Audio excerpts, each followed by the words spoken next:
Hi friends, இன்னைக்கு வீடியோவில் என்ன பார்க்க போகிறேன்னா காளான் பிரியாணி செய்ய போகிறேன். வீடியோக்குள்ளே வாங்க பார்க்கலாம். காளான் பிரியாணி தான் நீ செய்ய போகிறேன். பச்சை பட்டாணி, சில்லி, இது பாருங்க சில்லி, இது வந்து மல்லித்தூள், தக்காளி, இஞ்சி பூண்டு பேஸ்ட்டு, ஆனியன், 2 லெமன் எடுத்துருக்கேன், பச்சை மிளகாய், புதினா, கொத்தமல்லி. அவ்வளோதான். வாங்க சமைக்கிறத பார்க்கலாம். அடுப்பு பற்ற வச்சுட்டேன். குக்கர் காஞ்சிடுச்சு. ஆயில் ஊற்றிக்கலாம். வாங்க பத்தெல்லாம் போட்டுடலாம்.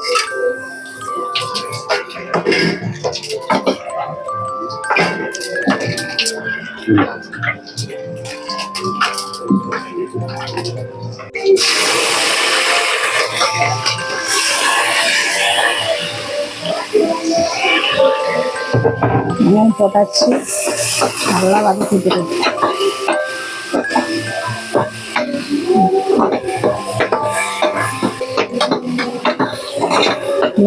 இஞ்சி பூண்டு பேஸ்ட் போட்டுடலாம். போட்டாச்சு.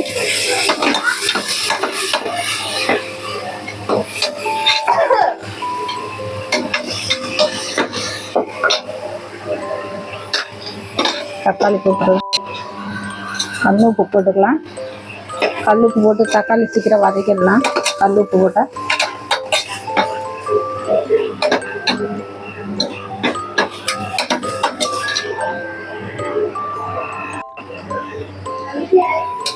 காளான் போட்டுடலாம். பச்சை பட்டாணி,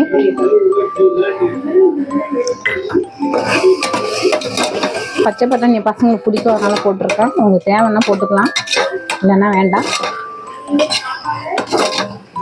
பிரியாணி எல்லாம் ஒரே ஐட்டமாக தான் செய்கிறோம்.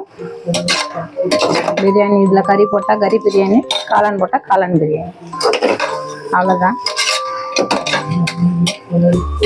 காளான் பிரியாணி சூப்பராக இருக்கும். சில்லி மல்லித்தூள் போட்டுக்கலாம். பிரியாணி மசாலா,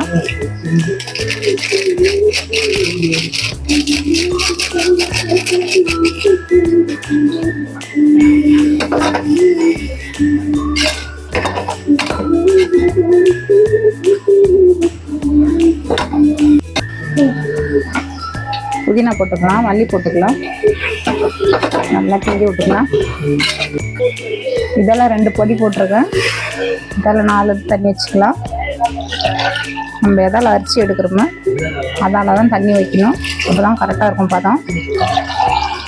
அரிசி ஒரு இதாலையும் தண்ணி ஒரு அளவும் வைக்கக்கூடாது.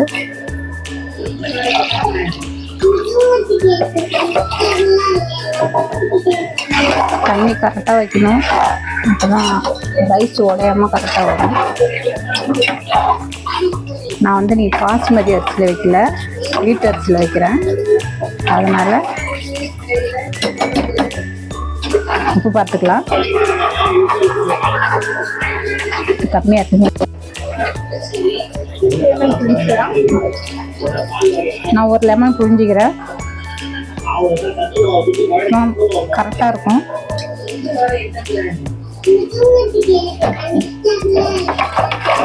உப்பு பக்கலன்னு உப்பு போட்டாச்சு, லெமனும் புரிஞ்சாச்சு. அவ்வளோதான். ரைஸ் போட்டுடலாம். அதில்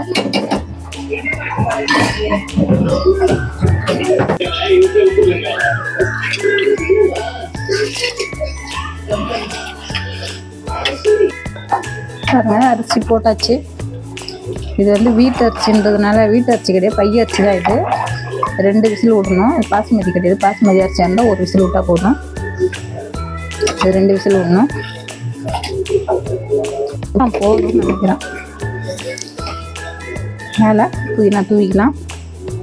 இந்த மல்லியும் போட்டுக்கலாம்.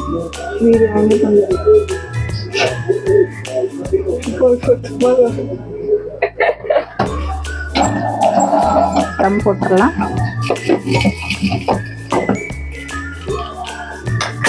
ரெண்டு விசில் விடணும்.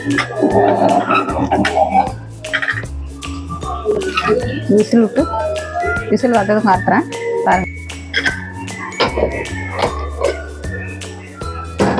பாருங்கள் பையரிசி தான் எப்படி இருக்கு பாருங்க. அதுதான் கரெக்டாக தண்ணி பதம் இருந்தால் கரெக்டாக வரும் சாப்பாடு. நான் தட்டில் ஸ்டோர் பண்ணி காட்டுறேன் பாருங்கள்.